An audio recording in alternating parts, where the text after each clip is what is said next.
যদি আমাদের বিশ্বাস সরষের দানার ন্যায় হয়, বাইবেলে প্রভু যিশু বলছে তোমরা যদি বলো পাহাড়কে গিয়ে সমুদ্রে পড়তে, সেটাই হবে।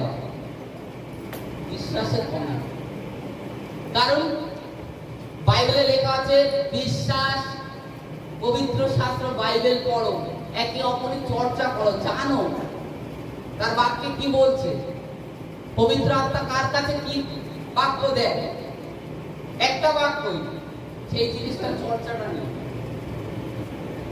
চর্চাটা নেই। বাইবেল ওই প্রার্থনা করার মধ্যে যেরকম প্রার্থনা করা হয় নরমাল কন্টিনিউ প্রার্থনা করতে করতে, মানে অ্যাকচুয়ালি যদি প্রত্যেকদিন ডাল ভাত খাওয়া হয়, প্রত্যেকদিন ডাল ভাত খেতে খেতে মুখের স্বাদ কিন্তু একঘেয়ে হয়ে যায়। ওই নরমাল প্রার্থনা করতে করতে একঘেয়েই হয়ে গেছে। ওই প্রার্থনা করতে হয় তাই করছে, এরকম একটা বিষয়। কিন্তু এর থেকে আরো নতুন কিছু যাতে জানতে পারি সেই মানে আকাঙ্ক্ষা, সেটা আর নেই, সেটা নেই।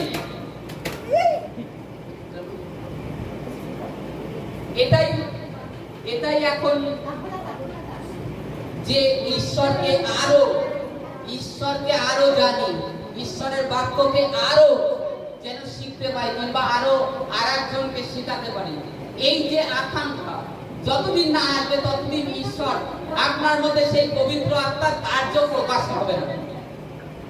যখন আপনি চাবেন যে আমি অন্যকে গড়ে তুলবো, অন্যকে তৈরি করব, তখন পবিত্র আত্মা আপনার মধ্যে কার্যটাকে প্রকাশ করবে,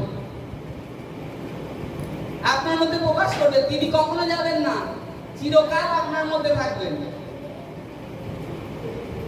ওই চাপা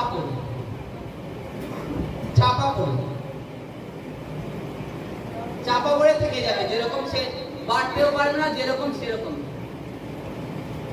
আর আপনি ওই রোগ হবে, সমস্যা হবে, যা কমে যাবে এখানে প্রার্থনায় গেলে, কিংবা এরকম আমরা যাই নিয়ে আসি। আগে ঈশ্বর কি বলছে সেটা দেখুন, কারণ প্রভু বলছে আকাশ পৃথিবী লুপ্ত হয়ে যাবে, তার বাক্য একটাও বিফলে যাবে না, তার বাক্য বিফলে যাবে না। কি লেখা রয়েছে, তিনি যে সহায়ক আমাদেরকে দিয়েছেন অলরেডি, সেই সহায়ক আমাদের মধ্যে আছে, আমরা উত্তরাধিকারী।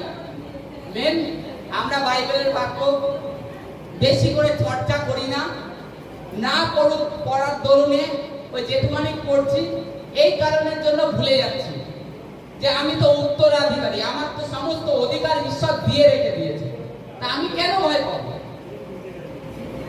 এই ভয়টাই পেয়ে যাচ্ছে। এই কারণের জন্য একটা মনে করুন জ্বর হয়েছে, আপনি অধিকারের সহিত প্রার্থনা করতে পারছেন না, অধিকারের সহিত, হয়তো আপনার মনেই নেই যে আপনি উত্তরাধিকারী, বাইবেলে লেখা আছে। হালেলুয়া। আর তো দেখুন লুকা 10-এর, তারপরে এটাই যাচ্ছি,